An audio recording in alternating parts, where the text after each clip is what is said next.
Hey everybody, it's Rebecca Johnson of Supergirl Radio here with Morgan Glennon. Thank you for being with me, Morgan. Just wanted to check in before we officially start. You do have the doc. Got the doc. Everything is ready. So we are going to be talking about Supergirl number 36 tonight.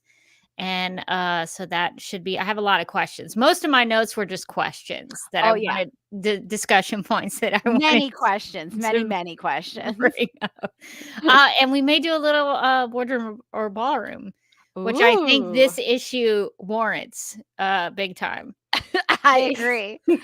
Based on some changes to Supergirl's look.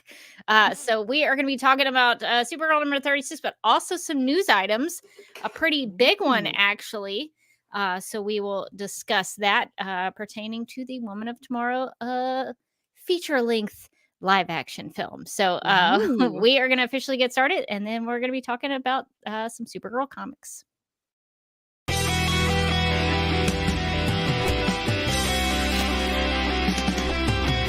McGurk! I love typing. Not mess with my Google Docs, Meeksy. Supergirl Radio is going live every night of the week. How do you like it? Is becoming a human burrito a plus or a minus? I don't know. It does seem snug. I mean, they say you are what you eat. Kira. I love that. So I do a podcast called Supergirl Radio, and one of our segments is Lena Luthor, Boardroom or Ballroom. Because she looks like a boss in this coat.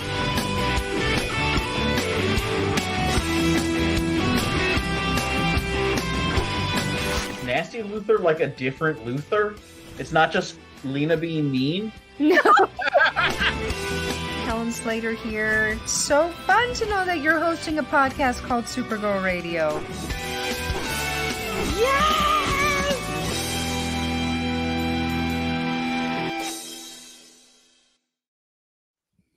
Welcome to Supergirl Radio Rebirth, your source for Supergirl comics that started with DC Rebirth. My name is Rebecca Johnson. I'm Morgan Glennon.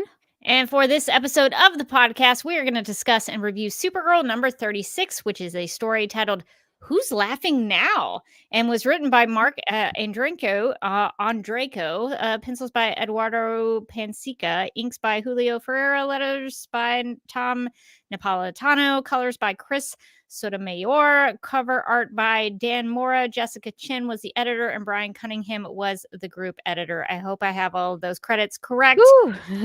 Lots of people contributed to this issue, and I think we probably should point out that comics are not just one person. It involves a lot of people creating these things. So thank you to all the comic book creators out there who are giving us things to talk about and read and enjoy.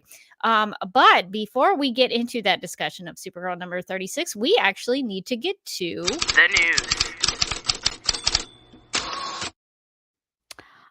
According to Deadline.com, Rust and Bone actor Matthias Skonarts?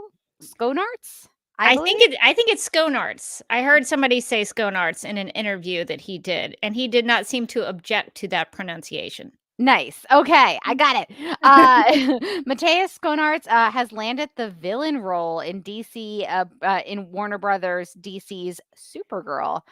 Is it called Supergirl, or is it going to be Supergirl Woman of Tomorrow? Do you think that they are just shortening it up? So it sounds like maybe they're doing Superman and then Supergirl. I like Woman of Tomorrow. I think Me it's too. a fun name. I feel like if you got a fun title like that, you might as well use it, but they don't consult us on these things. They never do. They never really do. should. We always have opinions. They never want to hear them. It goes on to say Supergirl is based on Tom King's 2022 comic book series, Supergirl, Woman of Tomorrow, which Bilquis Everly illustrated. Anna Noguera adapted the comic book for the big screen. In that comic, the bad guy is Krem of the Yellow Hill. I think it's Yellow Hills. I think it's also Yellow Hills. I think there's more than one of them. I think there's one, but the multiple Yellow Hill. Yeah, I thought that might have been a typo, a Deadline typo. Or do you think they just have not read the comic and so they don't care? They just... And I will point out, because this bothers me tremendously, the Deadline of all the trades keeps trying to push this nickname on Supergirl, Angel of the Sky. They really no want one in the history of Supergirl has ever called her. It's like trying to make fetch happen. It is like trying to make fetch happen. But who knows? Maybe they're starting like a whole thing. They're like, I like it. I don't care if other people don't use it. I have to keep writing up these casting announcements. I'm putting it in every single one. So not only does it seem like they have not read the comic, they also are trying to make fetch happen with Angel of the Sky, which I'm just so perplexed by. Sometimes when you're writing on Deadline, you miss an S and you create a nickname. I get it from like a writer perspective. You don't want to have to keep typing Supergirl over and over. Yeah, again. exactly. You could call her Kara Zor-El. You could call her the Maid of Might. The Girl of Steel is a pretty popular known one. That's one I've heard. Yeah. So but the Angel of the Sky. I mean, it does sound good, but it sort of makes me think she's an airplane. Yes. Does that give you that vibe? The Angel of the Sky? The Angel of the Sky. My United flight. Are you booked on that flight on the Angel of the Sky? On the Angel of the Sky. It sounds like a flight though that you're never coming back from. Like kind of like Oceanic 815 was an Angel of the Sky. It just reminds me of those cruise ships, like Royal Caribbean. Oh like yeah, Sovereign of the Seas and Wonder of the Seas, Angel of the Sky. Anyway, that's my own personal beef with a Deadline for putting out a nickname that Supergirl has never gone by. Anyway, so continue. In that comic, the bad guy is Krim of the Yellow Hill. Yeah, just the one. Just the one. He lost a couple of the other ones. Who kills a young alien girl's father. She draws Supergirl into the conflict. You could describe that story as such. That's a real down version, but sure. Don't want to give anything away. Okay, so Morgan, what do you think about this casting news? I think it's exciting that we have a villain. That means the movie is going to happen. And every time I get more confirmation that the movie is going to happen, I get excited. I have not seen Mateus in anything. I don't think I have either. So I don't think I can really weigh in on acting because I'm like looking at his IMDb. And he's certainly been in a lot of things. But it turns out he's been in things I have never seen. He's been in Rust and Bone, Red Sparrow, The Danish Girl, The Regime. So, like a bunch of stuff, including stuff that came out recently. But I have seen none of it. But I'm sure he's great because it looks like he has been working for a long time. So that's exciting. For him and for us that we have a villain. We have casting news. I'm going to get really excited though because I feel like I will feel better if they cast a man version of Comet the Super Horse. That's major. But I feel like what you want to do in that scenario is you want to like hide that that's who you're casting. That's a big surprise. You want It'll that be to like be a surprise. It'll be like they're casting a mysterious male figure in Kara's life. He's really into running through fields and oaks. And you're like, cool. Who could that be? And then when you see the movie, you're like, oh my god, it blows your mind. But I feel like you don't want to give away, the comet. It's sort of the comet of it all. You want to keep that under wraps for because otherwise the fans are going to get too out of control. All the a lot of heated debates. Yeah. The Comet heads. We need to create a fan group name. I agree for Comet the Super Horse. He needs his own like Swifties, Okay, there's one thing I feel like we should talk about in regards to. Is it in regards? Do people say that? I think so. Regarding, yeah. Yes. Regarding the Krim of the Yellow Hills. This is not like a Twin Pine situation from Back to the Future where he goes back in time and then it's just the Lone Pine. It's Krim of the Yellow Hills. The one thing that I think he needs to do is be shirtless for most of the movie. And I feel like that's a very big I forgot about component. That, but yes. Krim of the Yellow Hills in the comic does not own a shirt. He doesn't. He never has. So I feel like that's a very important part of the character. I hope that the actor is like prepared for that and is okay with it. It's like just gets first day on set and they're like, all right, pop that thing off and you're never putting it back on. Like, what?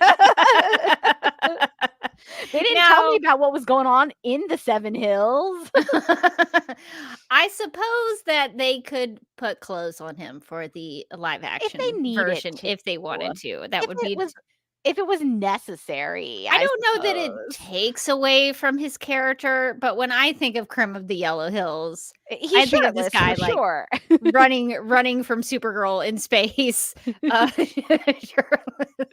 not a shirt to be found, not a shirt to be seen. He goes to a lot of places, and none of those places have shirts. No. So I think it'll be interesting to see how they handle that from a visual standpoint. He's also Krim of the Yellow Hills, a redhead in the comics. So I'll be curious to see. Oh, that's if right. It looks like he would have to dye his hair if they choose to go the authentic route. Again, I don't guess it makes or breaks him if he does not have a reddish tint to his hair. Just pointing that out from the comic book standpoint. So this is exciting though. More is happening with the Woman of Tomorrow movie. I suppose they will start shooting soon if they have. I think so. I mean, thinking about getting it out 2026. 26. June Yeah. 26, 2026. So yeah, they gotta start 2026. we're writing it down, we're putting it on our vision board. Really easy to remember. 6/26, We're 2026. manifesting, we're all manifesting that it happens. So the only thing I think they really are missing here is Ruthie. That's a pretty big That's true. component to this story. So I feel like Ruthie casting news should be coming out sometime soon. So that's when we know things will really be heading towards being made. Okay, well, I think that's going to wrap it up for Woman of Tomorrow news. But also, according to Deadline.com, Jake Weary, Melissa Benoist, Rafael Silva, Humberly Gonzalez, Daniel Campbell, and Brady Heppner. You can tell I've not seen a lot of these people in anything. Have joined Holt McCallany and Maria Bello in the cast of Netflix's The Waterfront, written and executive produced by Kevin Williamson.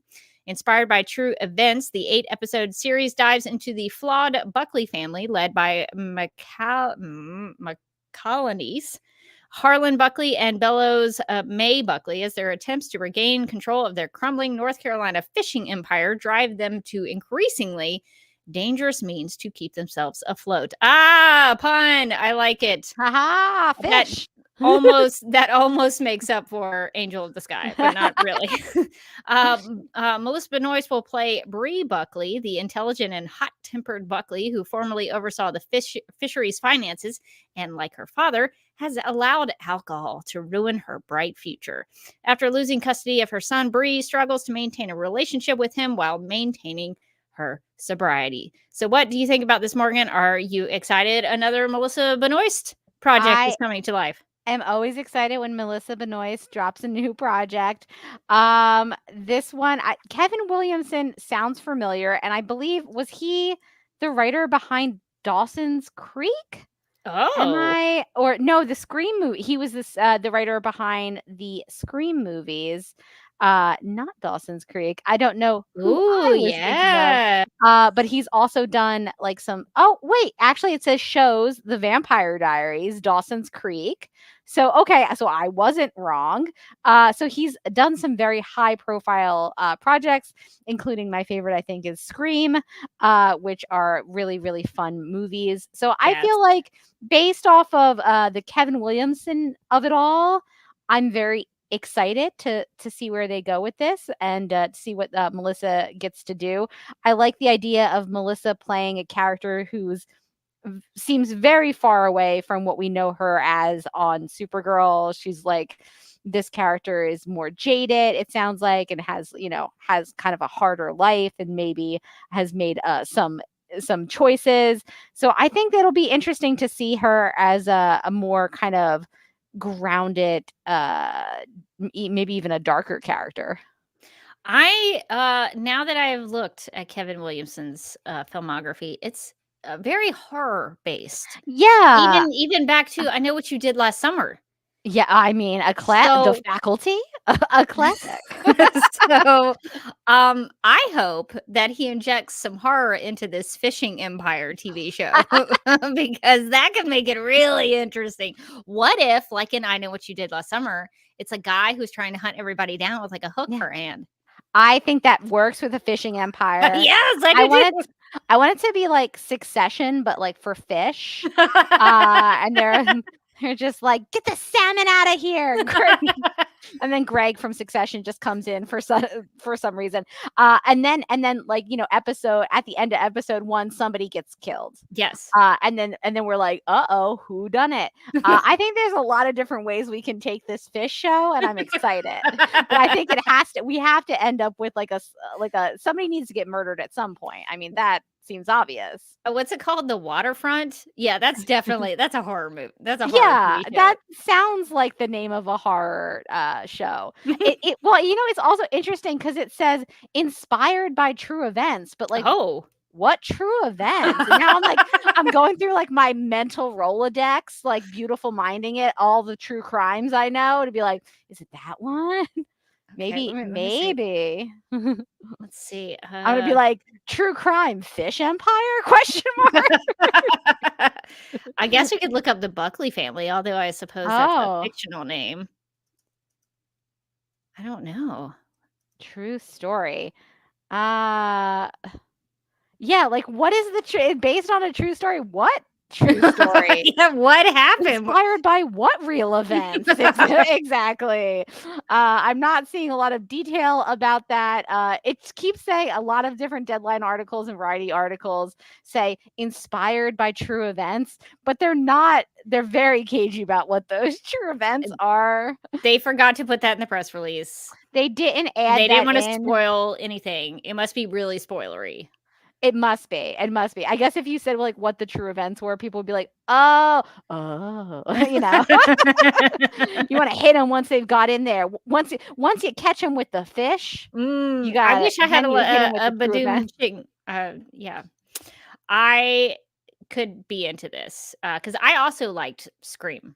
The first 3 Scream, like the Scream trilogy. Yeah. I don't talk or think about Scream 4 on. That's not something that is part of my. That's not your business. No, other people can enjoy that. I'm only concerned about those first 3 movies. So those I enjoyed. I also big fan of I Know What You Did Last Summer. And me too. I think there was a sequel. Was there an I Know What You Did Last Summer? I don't know what it was called. I still know what you did last summer. That's what it was. Yes. I feel like there was a sequel. I did not see the sequel. I'll have to watch that. I have not consumed all of the mythology of I Know What You Did. Neither have I. I did see just the other day that they're going to do like another. Well, it wouldn't be like maybe a reboot of I Know What You Did Last Summer, and they got Freddie Prinze back in it, and I was like, yeah, Freddie, let's do it. Oh, I was very hyped. Can they not get Sarah Michelle? Because I think they killed her. She died. Yes, they dedefinitely killed her on that one. But it was nice of Sarah Michelle to be like, go do it without me, honey.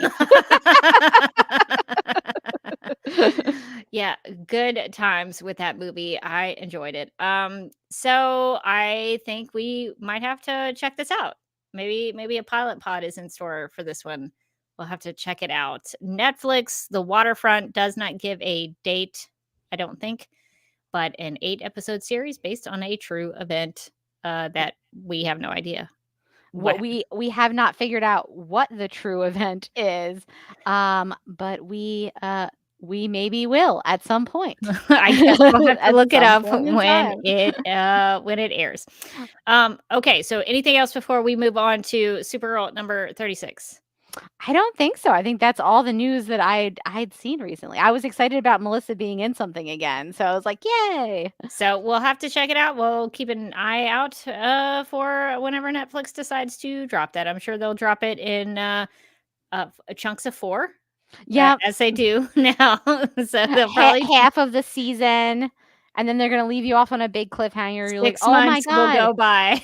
I almost figured out what true event this is based off of. What is the mystery of the show? It's just trying to figure out what's like what true event. You're Googling like Buckley's fish. Waterfront ? Like you don't care about the drama on the show or the murder mystery that's probably happening. You just want to know what true event is this. I like that as a mystery. Okay, so I guess we'll move on to talking about Supergirl number 36. The comic from the DC Rebirth era that we need to talk about. The description for this issue reads, quote, Supergirl, the infected. Brainiac 1 attempts to contact Supergirl at the Fortress of Solitude, but for what nefarious purpose? No matter what he has planned, things are about to go from bad to worse as Supergirl heads on a collision course with the Batman who laughs. He's targeted Superman as part of his plan to infect heroes and transform them into their twisted, dark multiverse counterparts.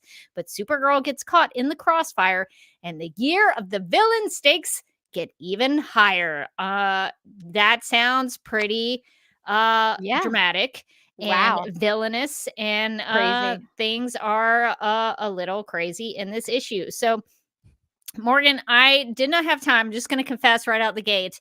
I didn't have time to make my usually detailed notes on this issue. How would you even? really rushed this week. So I'm really just bringing some questions to the table that I thought we could talk about just because I had more questions than thoughts about it, really. So the first thing I wanted to just right out of the gate, because the previous issue we read, Kellex is, tied up. Brainiac has him busted in his eyes, and he's like hanging from the ceiling or whatever. I had a question about Kellex, and I wanted to hear your thoughts. So the issue refers to Kellex as Superman's butler. Yeah. Do you think that is a good description of Kellex? I found it to be a little dismissive, perhaps a bit reductive to Kellex's role in the super family. He's not just a butler. He is holding down the fort. Literally. He's protecting the Fortress of Solitude. He's making you a little snack when you're hungry. Sure, that also sounds like a butler. But does a butler protect a place? No. He's security. And he's also very helpful. Also, I take a little bit of offense. Like the Fortress of Solitude, I feel like Supergirl is allowed in there too. It's sort of kind of her place to hang out. It's a Kryptonian area. Why is he just Superman's butler? Can he not buttle for Supergirl? Does he not buttle for Supergirl when she shows up? Does he not get her a little cup of tea? I was taken aback when the issue called him that, because I was like, I've never thought of Kellex in that way, but I suppose that could be a good description of his role in the Fortress. I mean, sure. Yeah, he does like a lot of other things. Like, in my opinion, he probably alphabetizes all the crystals. And this one's bigger than this one. We got to put these away in size order. And I feel like he probably sweeps the snow, into he drift. answers the front door when someone knocks on the and doesn't have the giant key. He says, alert intruder. If an intruder comes in, he's doing a lot of stuff. He answers the phone if someone calls. Fortress of Solitude. Kellex. So I just wanted to hear your thoughts, because I was surprised, but then I was like, I'm going to think about that some more. They might not be wrong. Yes, as I begin to list off Kellex's job duties, he is sounding more and more like a butler. I need for him to have like a little bow tie or something. Oh my God. Really like dapper. Or he like comes up and he's got just like a little tray in his hand. with one of those like a fancy napkin thing. What is it over his arm? Yes. The tray's in his hand. It's like there's like a little glass of wine. He's like, there's some appetizers. He's got some past apps that he's bringing around. He's like just looking a little peckish. That's all. Yeah, I think he has more to do to earn that butler title. I feel like he's got somewhere to go. Okay, so working through my questions. So Supergirl asks Krypto a question in this issue, as though she expected a response from Krypto, and then she talked to him as if she understood the response. So my question is, do you think Supergirl can talk in dog? Is it like a Han Solo situation where he can converse with Chewbacca? Do you think this is a similar situation with Krypto? God, I hope so. It's not something I'd ever considered before this specific issue. Yeah. But I just love the idea of her being like, Krypto, can you believe what just happened? And Krypto being like, arf, arf, arf. And she's like, Krypto, language. I'm pulling up the panel that we're talking about because it's very funny. And of course, then it changed to a different panel. But I believe it's right here where she's like, Krypto, hey buddy, can you tell me why I'm so muddle-headed? And you see Krypto being like, rough, rough, rough. And I was like, oh, that's so cute. That's so cute that like she's asking him little questions. And then she's like, that sounds dire. And I was like, wait, what? Does it? Does it? I feel like we are sort of opening some cans of worms that I don't think I had ever considered. Can she talk to crypto? Maybe she can. Maybe she just heard the tone of his ruffs and it sounded dire. But I would like to think that she can communicate him a la Han Solo and Chewbacca, that she understands that dog language. So that was a question I had. I guess it's open for interpretation. Although I feel like wouldn't crypto have told her like Brainiac like put something is trying to take you over or is doing something to you, like watch out. And instead he's kind of like rough, and she's like, oh, that sounds dire. Anyway, I gotta go, see you later. And he's like, no way. Like he didn't communicate that well how serious things were. In the next panel, she's like, you stay here and guard the archive while I have to take off. And there's like a whole panel of him being like, kind of like, hey, it's like, you don't even listen. He's really trying. Crypto is trying to tell her what's this is going what on. Our therapist was telling us about. You never listen to me. Off she goes. Well, he tried. He gave it his best shot. You can't say crypto didn't try. He did try. Okay, well, I'm glad we solved that question. I think we've either answered it or left it open to interpretation. Just okay. like they did. Yes, just like they did. Okay, so some other questions pertaining to the Brainiac stuff. Okay. Supergirl asks Brainiac 1 if he's scared of her, and he says yes. And I thought that was surprising. Why would he admit that? But do you think he really was scared of her? That is interesting. I don't know. It would be interesting if he was just like, yeah, actually, I found you pretty scary. He was pretty honest, and I'm trying to remember. I wrote that down, and now I'm trying to remember where I saw it. I don't know if it's after she becomes injected with that battering stuff, but she does ask him if. I think, did I get the issue wrong? I'm trying to find it now. Where is that? Let's see. Oh, yeah. So it's right before she heat visions Brainiac's head off, essentially. Oh, okay. Yes. Let's see. It is after she gets injected with the man who laughs, whatever. Oh, yeah. She's like, what's the matter? Scared? And he's like, yeah. Which he hesitated. He hesitates a little bit. It's like he does. He's like, yes. Yeah. I could see him being scared here because he thought he was dealing with regular Supergirl, and then she comes with her like death metal makeover, and he's like, "Uh-oh, I wasn't prepared for this one. I don't know this one. This one is kind of scary." Supergirl, are you the newest member of Kiss? It does look like that. So I thought that was interesting that Brainiac 1 is willing to admit that he's scared of her. I would not have anticipated that. But yeah, I think maybe he is genuinely afraid of her because he does not know what she is going to do. Now, he has a right to be afraid of her because doesn't she heat vision his head off?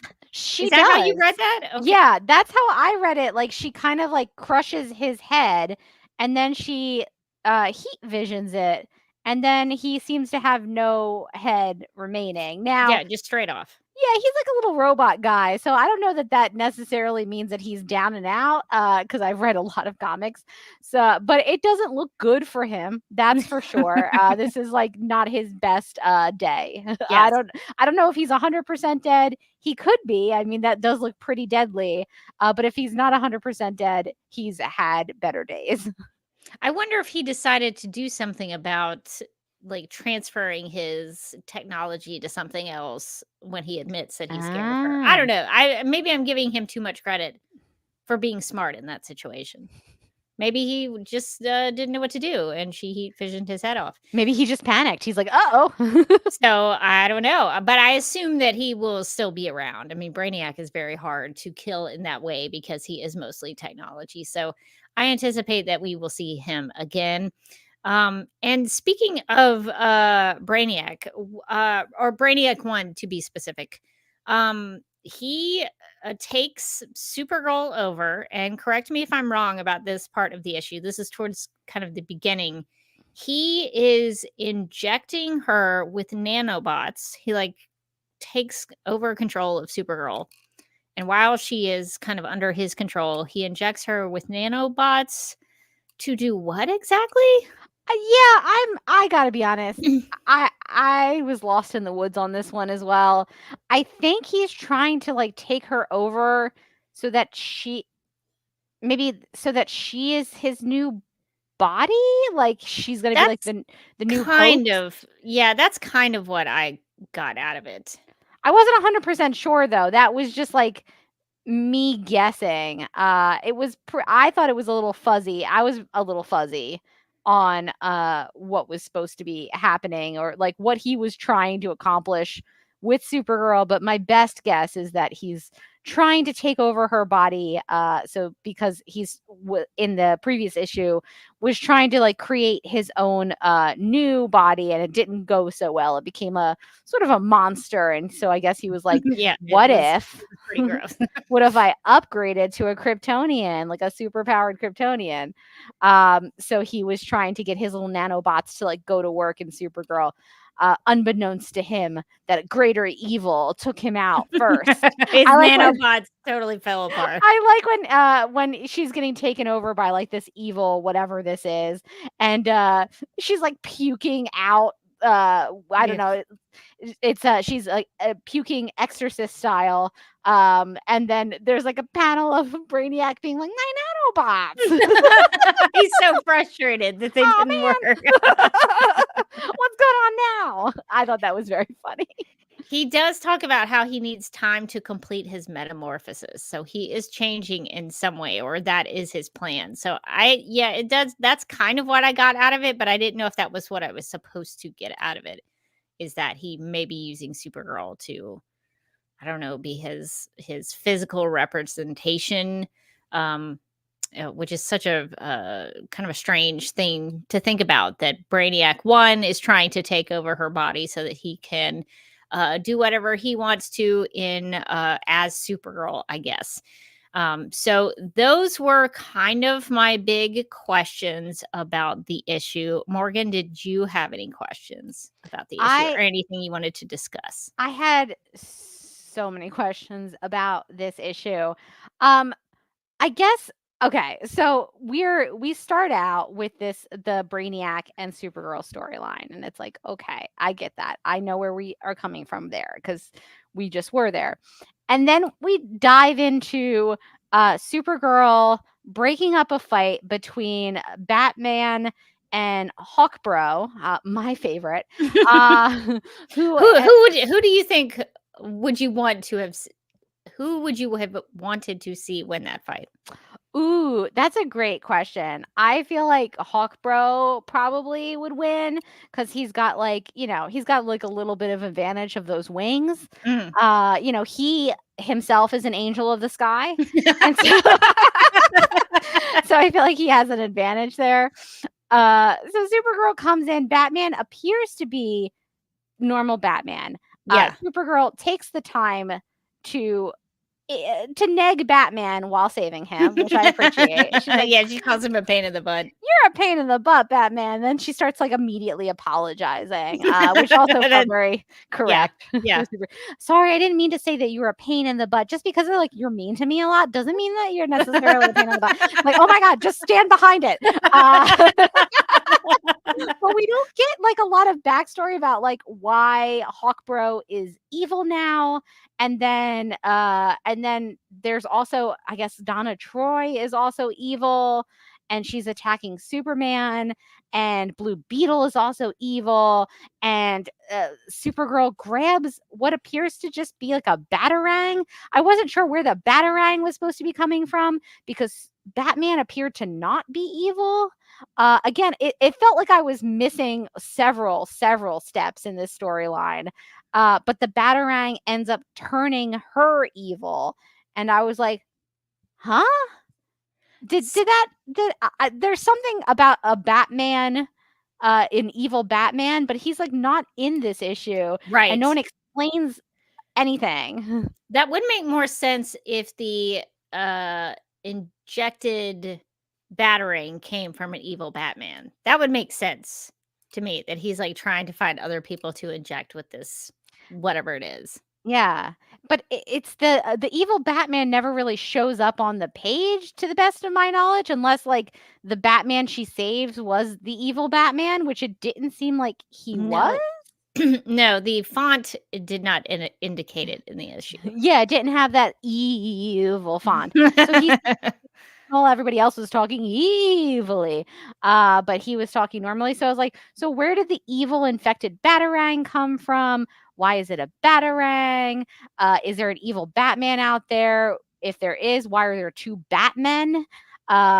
Just basically like I ended up having a laundry list of questions that are not answered in this issue. And I suspect is something that you would need to be reading like multiple other titles that like tie into each other. So you would really understand this sort of ongoing story arc. And immediately I felt a small part of me die.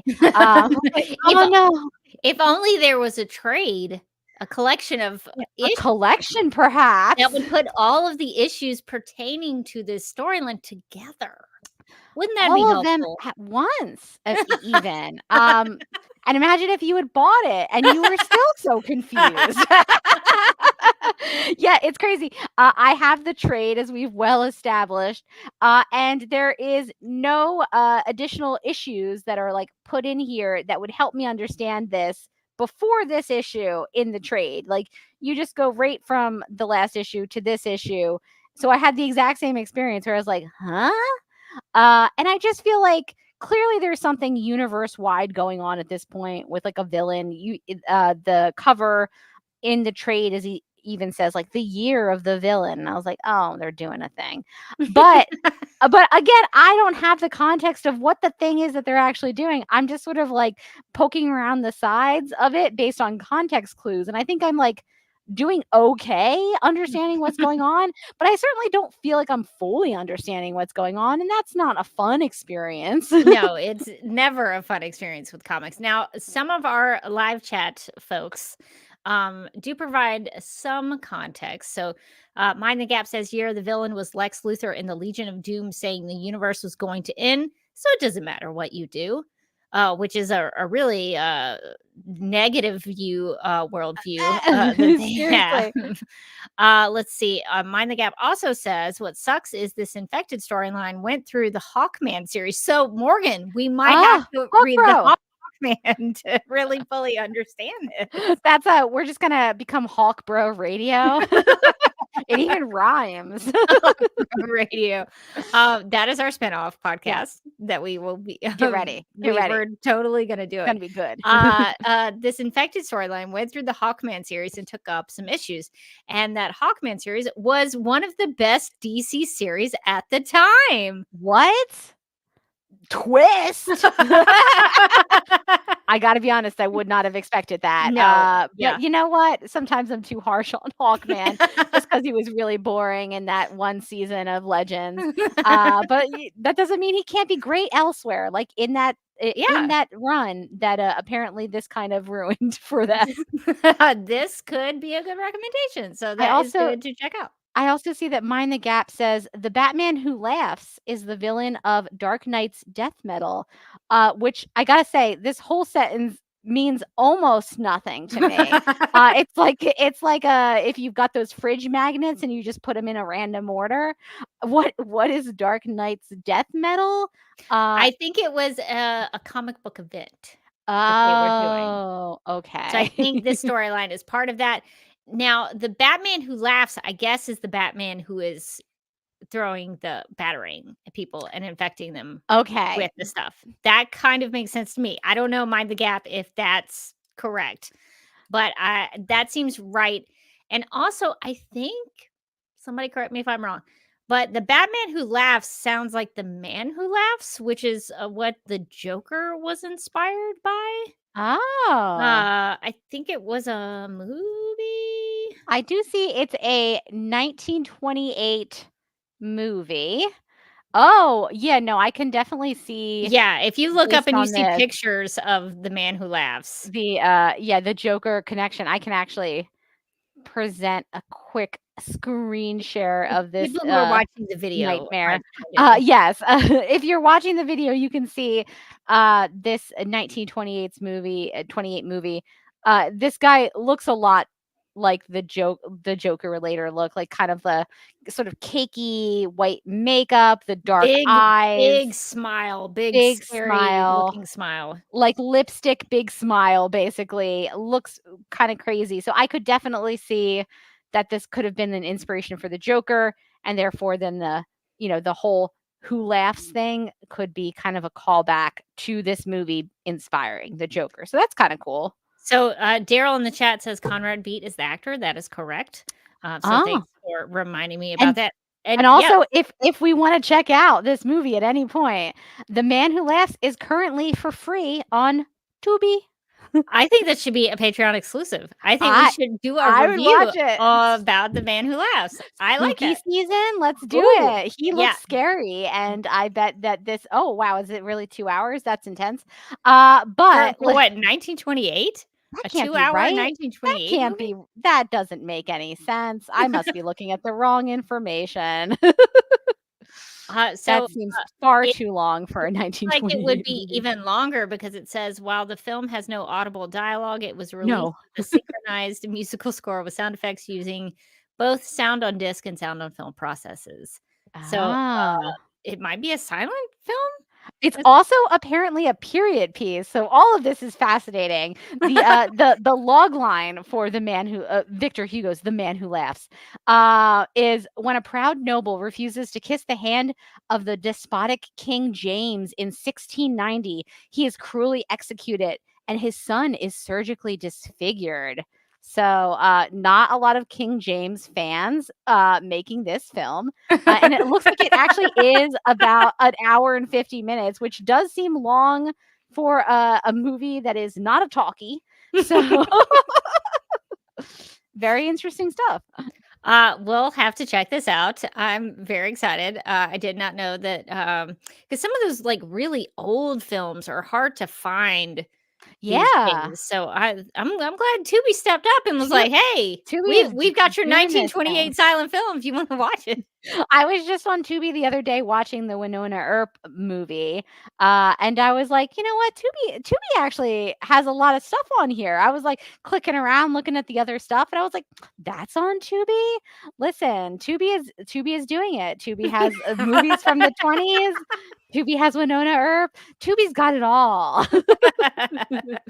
I also wanted to pull this up because this is back to the context of the Batman Who Laughs. Mind the Gap says the Batman Who Laughs is a Batman who was infected by a dangerous amount of Joker toxin. That only makes sense. So, and that's probably what turns all of the heroes bad is the Joker toxin. Is the Joker toxin, which I guess maybe was on the Batarang. Yes. That he threw. I feel like just being able to see visually the Batman Who Laughs would have gone a long way for me to like understanding what was going on, because we already have a separate non-evil Batman in this issue.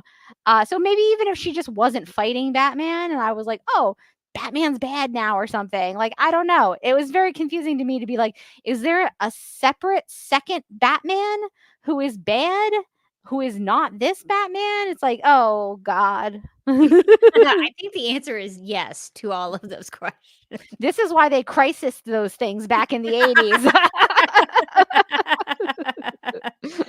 So thank you, Mind the Gap, for providing some context to that. That's very helpful. Okay, I had another question, which is when you go evil, it appears that you can create a new name for yourself. I think that is an exciting part of being evil. You get a new look, you get a new name. Both of that seems really fun. I'm just going to quickly scroll down the different names. So Blue Beetle is now Scarab. Donna Troy is now Deathbringer. I think Deathbringer sounds really intense. I think Deathbringer is the best one so far. Although Yeah. I do love Commissioner Gordon's was I'm trying to see it now. The 'cause Commissioner. it's just the Commissioner, which I feel like shows a stunning lack of imagination on his part. It's a real letdown. I mean, when you're right next to Deathbringer and you're gonna go with the Commissioner, It feels derivative. I feel like it's Gordon, do better. Want better for yourself. I feel the same way about Shazam being King Shazam. Yeah. It's like he just gave himself a promotion, and I'm like not that into that. And then I can't see who Hawkman is up in the Hawkman is he's Sky Tyrant. Sky Tyrant, which because of the way that the lettering is, when I looked at it really quickly, I thought it said Sexy Tyrant, and I was like. I mean, listen, if you're feeling yourself when you become evil, I'm not, who am I to stop you? Okay, so I guess I've got 2 questions. Mhm. They're called the Secret 6. My first question is, what do we think that Supergirl's new evil name is going to become? Oh, yeah, she didn't get one. Yeah. I think it should be Angel of the Sky. Angel of the Sky. Or like Demon of the Sky or something. Demon of the Sky. And then at the end, when she goes back to Supergirl, she's like, now I feel like an angel of the sky. And then it all ties in. That's perfect. My second question was, okay, if you get infected with the toxin, what is you, Rebecca Johnson? What is your evil name? Oh, well, I don't know about my evil name, but oh gosh, I don't know. That would be tough. It's a tough one. Because not only do you get an evil name, but you get an evil, and we're going to talk about Supergirl's new look in this one. We sure will. But you get a new look to yourself, which is kind of like your old look, but muted colors, I would say. Yeah, the colors aren't as bright. Yeah, a little muted colors. And definitely, it looks like everyone, or like you can't tell with Blue Beetle. And I don't know if you can tell with King Shazam or the Sky Tyrant if they have something on their face, but the ladies do, definitely. Donna Troy and Supergirl do. So I think that they would definitely have to have like kiss makeup. So Yeah. I guess I would have to have some kind of kiss makeup on my face. You got to get some kiss makeup going for sure, I think. Oh my if gosh, you become what would my death metal yes, your death metal name version be? Well, I don't know about name, but I always did when I was in high school. I saved up money to buy a bass guitar because I thought it was really cool how the bass guitar works. And I played bassoon at the time. So I read the bass clef. And so I was like, I want to learn how to play the bass guitar. So I feel like whatever my Batman Who Laughs version would be, I feel like I would be a punk rock bass guitar player. Ooh, I love that. In a band. I like that. I sold my bass guitar eventually because I gave up trying to teach myself how to play it. But I always had aspirations to do it. I think that's great. I mean, you got to join the band. It's got the Kiss tie-in. I think that's really good. Yes. Yeah. I think I would go for I'm like just kind of looking around trying to see. I might go for something like it's got to be like metally. So I'd be like there's an anime called Death Note that I've never seen. Oh, yes. But so I think mine would be like Death Book, and I've got like all the like the kiss makeup, and I just always have like a little book, and I'm always just kind of reading. But then also I can pull out pages and like throw them. Is Death Everybody Book, gets paper cuts. but does Death Book, like if you write in the Death Book, like how someone could die? Like death. Well, apparently that is. I've never seen Death Note. I just know the premise, which is that like if you write somebody's name down on the Death Note, they die. So I like that, and I also like that. Like if I get bored during a battle, I'll have my book with me. It looks like you're just reading for your reading. Local book club. And I'm like, ugh, I hate Batman. Just write him in the margins. With a little doodle of a bat. Yeah, exactly. That could be dangerous. Yeah. Nobody across Death Metal Morgan she is going to Exactly. put you in that book. We're gonna start our new rock and roll band. It's gonna be so great. Well, if you're going to have like a powerful object, I feel like the bass guitar should do something. Like it should Yes. shoot out something, or like you could use it as a weapon of some kind. Oh, absolutely. Like it could be like a sort of a Black Canary thing. You could pluck notes, and it would maybe like shoot a laser out or something. I like that. Or like the sonic things. Or like Oh yes. Oh yeah. Yeah. The Black sound Canary waves. kinda- Yes. yeah. Yes. you're like, Okay. We've got us all figured out. I did want to say that Mind the Gap said King Shazam is an Elvis reference since Elvis was a Captain Marvel Jr. fan. This is a true fact that I did not know learned. this. I learned from Michael Bailey, a Superman expert and DC Comics expert. The reason that Elvis used to wear capes in the 70s Mhm. was because Captain Marvel Jr. wore capes. No, that's so funny. It is the truth. He was a comic Wow. book. He was a DC Comics fan. He did not love Captain Marvel. He specifically loved Captain Marvel Jr. That is specific. Specific. He's like, no. I'm not like a normal fan. I'm like into like the niche stuff. Yeah, that true fact really blew my mind when I learned about his connection. I was like, well, everything makes sense. The capes make sense. It I does. get it. I get it now. Fun fact that nobody cares about but me, but when Elvis died, he fell face planted in a book about the Shroud of Turin. Really? Huh. That is a very weird way to go. It is fascinating to me. That's crazy. And also, fun fact that nobody else cares about but me, but Johnny Cash was also very interested in the Shroud of Turin. Huh. Just mind blown. It's just a random fact that was there like I a think- bestseller about the Shroud of Turin at I- that time that got all of these guys into it? Probably. I think the Sturp this like investigation was Da Vinci Code or something? it was a really popular book at the It was a time. bestseller, The All the Shroud of rock stars, Turin? all the rock stars were reading it. I think the Sturp investigation initially was like 1978. Was that after Elvis? I don't know. I don't know. But that's just a fun fact that I enjoy, but That's nobody crazy. else cares. The more you know. I've But- learned so much about Elvis in this episode. But yes, Elvis was a Captain Marvel Jr. fan. So thank you for pointing that out. Mind the Gap. Okay, so is there anything else we need to hit? I mean, I have like infinite questions, but I don't think that we have any answers to any of them. If I'm Wait, being no, honest. give me one. Do you have one more question? Let's see. One more question. Why are they the secret six if they're attacking all of these people in plain sight? What Okay, is secret about them? so they're not secret, but are there 6 of them? That is a 3, 4, great 5. question. Okay, so I think there are 6, Okay, I also want to be very including Supergirl. I want to be very unkind, which is that like this is a pretty stacked cast, right? You got Donna Troy, you've got Blue Beetle, you've got Shazam, you've got Hawkbro, you have Commissioner Gordon.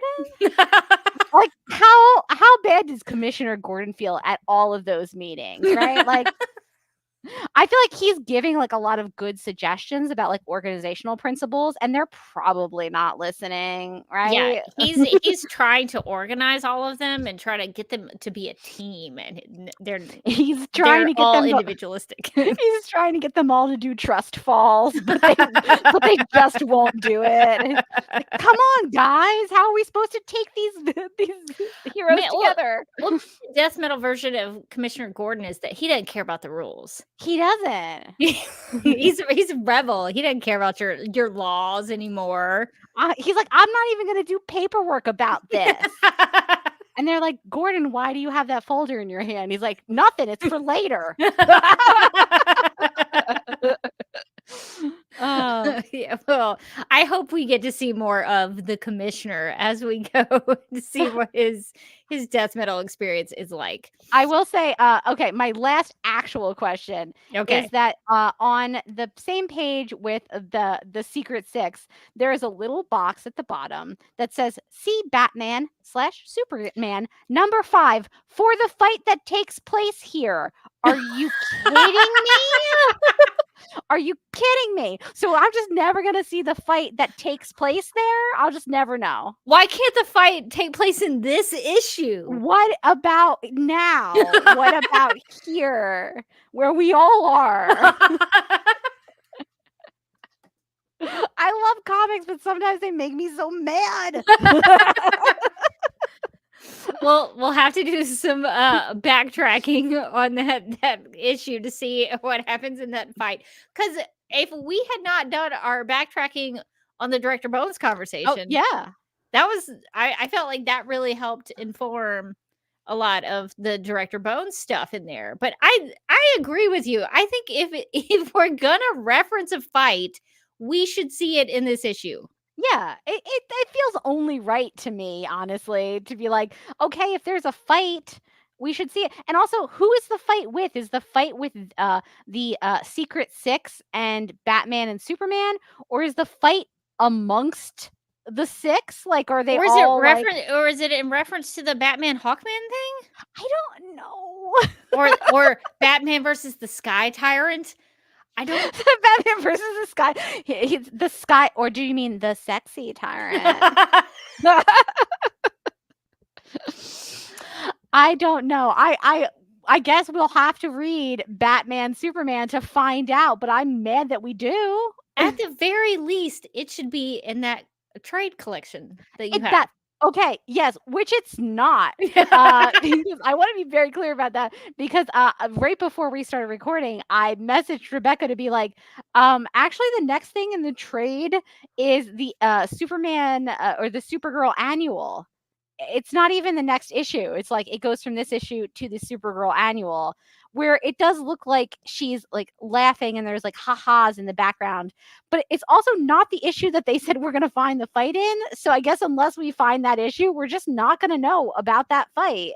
Why can't you put that in the trade? Not necessary. No one needs to know about this fight. So why even mention it? It's insane. What if Supergirl is just like suddenly is just like mostly not in that fight, and they're like, it would be kind of weird to put it in. Like Supergirl doesn't really do anything, but I don't care. Like then don't taunt me with that editor's note. Don't even mention it if you're not. Don't mention it. Wipe it from my mind. All right. Next time we'll come with what issue was it? It was Batman Superman number 5. Okay, all right. We will check that out and see what the context is that had to be mentioned in this issue. Okay, well, we'll backtrack on that one. Okay, so if you don't have any more questions, I think there is one big question left that I have for you, and I think we need to do it in the form of boardroom or ballroom. And now, Lena Luthor, boardroom or ballroom. Okay, we referenced it a little bit, but Supergirl has a new look when she is infected. Yes. She has not only new makeup. What are your thoughts? This is a very intense look. It's more muted, so like the blue is like more of a navy blue. It's darker. The Superman the Supergirl, the House of L symbol is still red and yellow, but it's like a muted red and yellow. Her cape looks like it's gone through a paper shredder. Really torn up. Yeah. Really torn up. Her skirt also looks kind of like it went through a paper shredder. Almost looks like a what am I trying to say? The Scottish wear. Oh, yeah, like a kilt. Yeah. Like a little bit like a kilt. Like it's each individual strand of the skirt is like its own thing, which I think would be kind of fun for movement. And I think they do a good job, like when she's like blasting off at the end of the issue of having all of those individual panels move. That gives like a cool sense of movement. When did she have time while getting infected to like shave the sides of her head? I don't know about that. She was like, listen, if I'm going to commit to this look, I need the sickest undercut I can possibly have, but also I need to keep my hair because it's sort of my calling card. I think I lost my mind when I noticed that she had cold shoulders, which is a term for those those tops that you see in the store that just have the shoulders out. The rest of the shirt is on, the shoulders are out. What does that mean when you have your shoulders out? I mean, that is you are feeling very powerful at that moment. As we've well established with Lena. Rachel says her shoulders are out. Clearly, she's more powerful. Yes, the cold shoulders are the most powerful you can possibly be.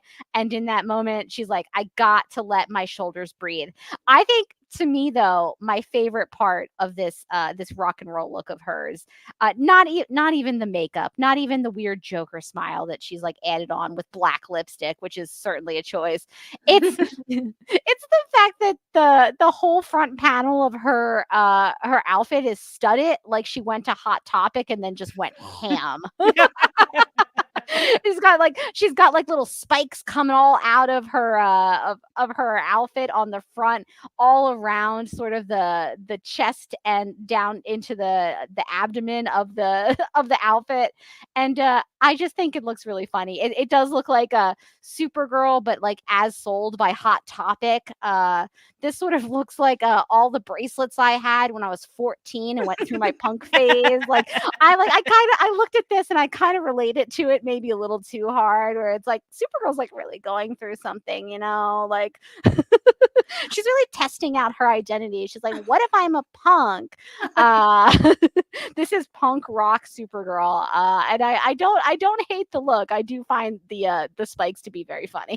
I think so there's a couple of panels that show the new look. One does definitely look like spikes.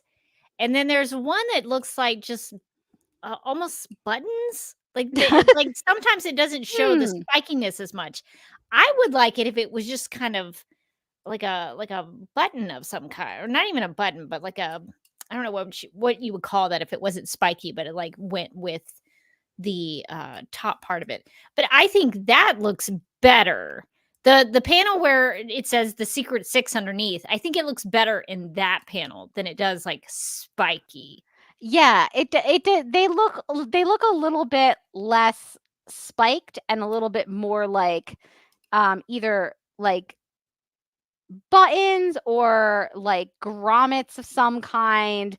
Like it still has texture and like dimensionality to it, but it doesn't quite look like a spike. But by the last page, it sure looks like she's rocking a bunch of spikes. Yeah, definitely on that one. And you can also kind of see in the I've got the trade, so the page numbers are useless, but it's basically like page 78 when she's blasting off Brainiac 1's head. The parts around the top look like they're buttons, but then the parts down the side look like they're spikes. So that's confusing if she's mixing materials. It's a mixed medium art form, her outfit. I also had questions, if you might be able to help me with this, Morgan, but her sleeves, does it look like she was wrapping her arm like you would like a tennis racket handle? Like what is happening there with the wraps around her? Yeah, I guess I hadn't noticed that, but she's got like mummy arms, which that's kind of what it looks like, yeah. That's a real choice. I've also noticed that her belt is like more like a sash that she has sort of tied around her waist with like I don't know, like a ring or something. That's kind of new too. Yeah, I guess they had to put the belt on there because her regular Supergirl suit has a belt. So I guess they had to death metal version the belt. Okay, I feel like I've by looking deeply at all of these pictures, I have figured out what's going on with the spikes. So it does look like it's buttons Buttons up top, spikes down the side. So sort of a business in front, party in back kind of situation with her spikes, where it's like, I guess you would want the buttons up top because you wouldn't want the pointy spikes pointing towards your face. So I guess I have to respect that even when she was like doing her whole overhaul, she's like, well, that would be unsafe. Well, she is Kryptonian. I think she'd be fine. She'd probably be okay, but maybe she's playing itself, safe for other people. I don't know. My personal opinion on that is just pick one. You just got to go with You one. can't do both. I feel like both is too much. There's a lot going on here. Yeah. So do you think that covers Supergirl's new look? I don't know how long she's going to be in this, but she certainly has made some choices here. I think the last question I have on her new look is like from normal Kara all the way to the makeover that they do on what's her name? Silver Banshee in the TV show. How close to the Silver Banshee line is she? That's pretty close to the show's depiction of Silver Banshee. Very, very close. It's bordering Kiss cosplay, but I still appreciate where they're going. Okay, one question before we wrap up Boardroom or Ballroom. Do you think Supergirl chose this look for herself, or did the toxin just give it to her? Like the toxin chose. That's a good question. I feel like the toxin did choose. I feel like she just kind of was like, oh, okay. So the toxin probably forgot that she needed sleeves and was like, oh shoot, we need to wrap stuff around her arm. We got to do something. The look is not complete. But keep those shoulders out. And this has been Lena Luthor, Boardroom or Ballroom. I really feel like anytime Supergirl changes a look, we really have I'm excited. I think that would be great cosplay though. It would be. That would be a fun outfit. Would be. I actually sent it to a cosplaying friend of mine who did cosplay Supergirl many years ago, and I was like, if you ever want to get back to Supergirl, listen, check this out. What a look. And as a bonus, it's going to be a deep cut. So the people coming up to you that are like, hey, I know who you are. That's not going to be a ton, but they're really going to appreciate it. But they're really going to know what it's about. Okay. Well, Morgan, do you want to tell the people how to either get the single issues like I've been reading or the trade like you have been reading? I would love to do that.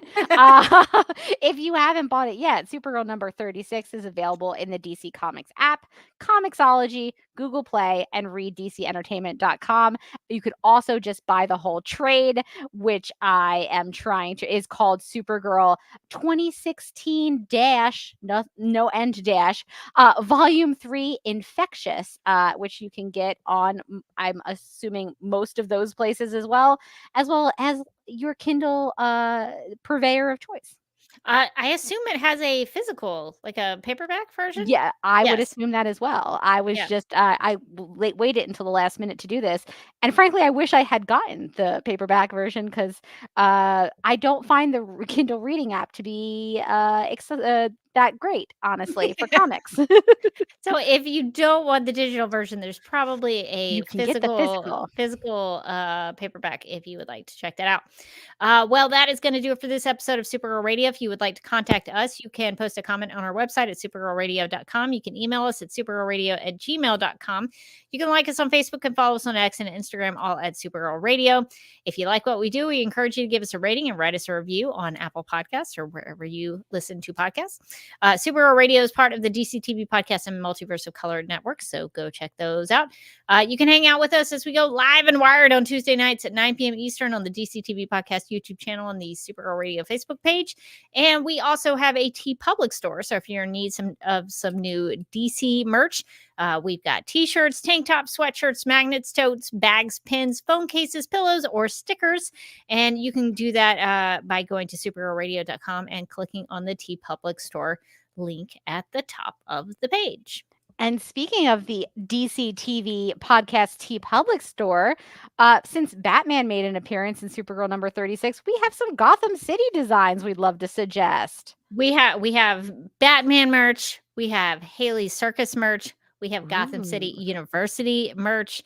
Anything you want from Batman, the world of Batman, the universe of Batman, you can find in the DCTV Podcast Public Store. So if you are in need of some Batman stuff this time of the year, especially if it's getting colder where you are, we have sweatshirts that you can check out. So those are pretty cool. Let's see. We would also like to thank our Legion of Super Sponsors for supporting the Supergirl Radio Patreon. These people are Michael, Anne Marie, Yvonne, Nicole, Abby, Miriam, Nicole, Brian, Ethan, Danny, Majuba, Zachary, Annie, and Rachel. So thank you for doing that. And if you would like to become a Legion of Super Sponsor, you can go to patreon.com/Supergirl Radio. We've recently done a not necessarily a pilot pod, but kind of an overview of a series that Morgan really needed me to watch. Close to my heart. Which is on Netflix. It is. Called Emily in Paris. Emily in Paris. Emily in Paris. So we have a pretty good review of the first at least season and a half, because I'm working my way through season 2. I was going to ask you where you were in Emily in Paris. Okay, so here's the thing. A couple of days ago, I saw a lot of posts about Veronica Mars's 20th anniversary. Oh, Veronica Mars. And so I halted Emily in Paris. I said, no, you have to stop. No. I put on Veronica Mars season 1. And I'm working my way through Veronica Mars. Cannot argue with this choice. I did want to say that this all started because we decided to do a pilot pod of Emily in Paris on the Legendary Ladies podcast, and we recorded last night. And Amy and I are both in the middle of season 3. We do a lot of these pilot pods, and often the pilot is as far into a show as we'll make it. And this is one of the rare exceptions where we're like, speed ahead. Yes. I've seen Veronica Mars all the way through several times. Such a good show.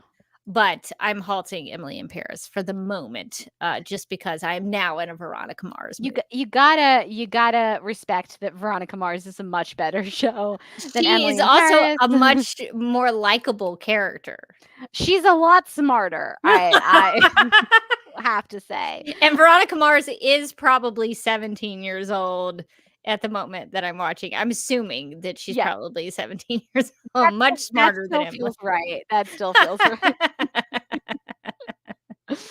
Yeah, so haven't gotten as far as you have, but if you would like to hear our discussion about Emily in Paris, it is on the Supergirl Radio Patreon, so you can go check that out.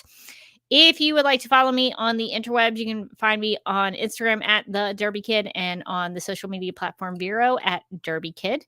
I have a YouTube channel that you can find at youtube.com/duckmilkprod, where I recently posted an interview, or a conversation, if you will, with the Film Junkie on YouTube. So I talked to Dave about his origin story with video editing. He's one of the few people I know who has actually had the experience of linear editing, tape to tape editing, which is a nightmare. It was very nice to talk to him about that struggle, because it was real. Because people don't realize back in the day, you did not have a Command Z option. You didn't have the option to scrub audio and go faster if you wanted to. Everything was tape to tape and in real time. And if you screwed up, you had to start all the way over. Oh my God. So I am very old. So it was nice to have somebody to talk about that struggle with. So if you want to go hear his origin story on video editing and his interest in film, and we talked about his favorite Zack Snyder movie from the DC trilogy, but then also his non-DC trilogy favorite movie, which was a pretty good choice. So good conversation with Dave over there. So if you want to go, please check it out. Awesome. And you can find me on Twitter and Instagram at Mojotastic. And you can also find me as a co-host on the Legendary Ladies podcast, where we actually just recorded 2 episodes. So if you're a Patreon supporter, you got an episode a week early. We talked about the Winona Earp movie that just got released last week. That is on Tubi, our good friend, where we're gonna check out The Man Who Laughed.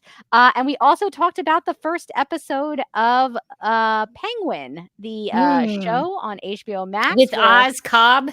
With my boy Oz Cobb, where they answer the question that nobody had, which is like, what if you put Colin Farrell in your show, but you made him unrecognizable for no apparent reason?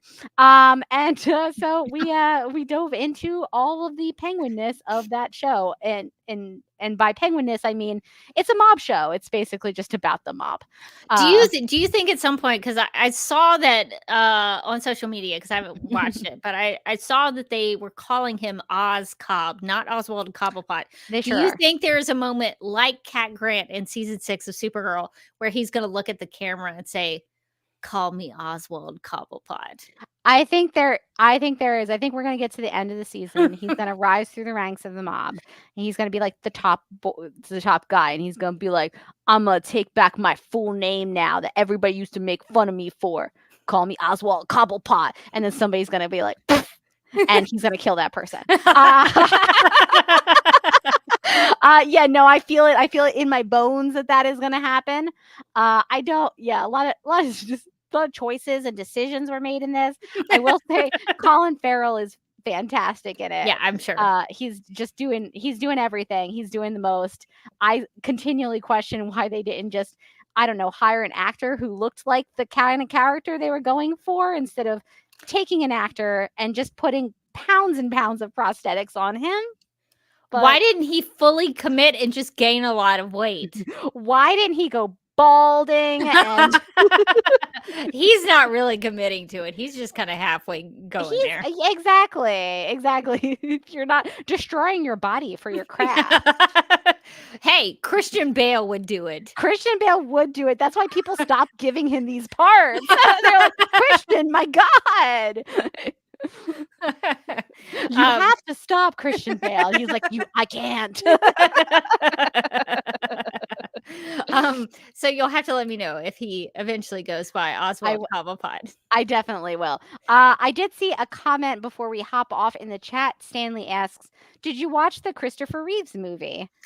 Which is funny because we talked about this. We did talk about it. I think it was a weird release. Like, it was like a 2-day thing. It was like only in theaters for 2 days or something. Yeah, I thought maybe it would be in theaters for like a week or something. The 2 days that they released it, I believe we were both kind of unavailable, or like at least I was. Like, I had plans on both of those days, and I was like, I just can't get out to the movies to see that. We're hoping it will show up on Max, and if it does, we will review it because it does look good. I love a documentary film.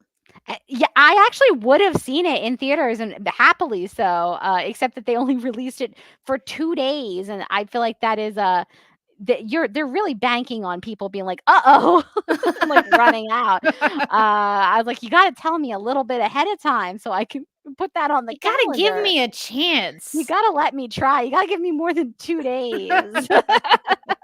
So yeah, hopefully we'll keep an eye out for it. Hopefully it'll show up on Max, and we'll review it then if it does. Hope everybody who saw it enjoyed it. It looks good, but we'll have to do a delayed review of that. Well, I think that's going to do it for this episode of Supergirl Radio. But until next time, I'm Rebecca Johnson. And I'm still Morgan Glennon. And thanks for joining us as we catch up on Supergirl comics.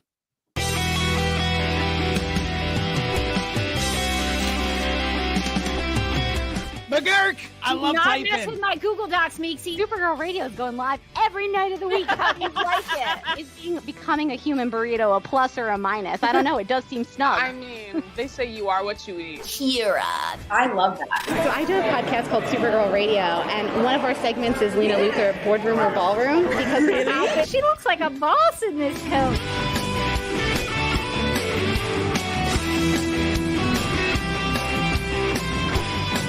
Nasty Luthor like a different Luthor? It's not just Lena being mean? No. Helen's Slater here. So fun to know that you're hosting a podcast called Supergirl Radio. Yeah!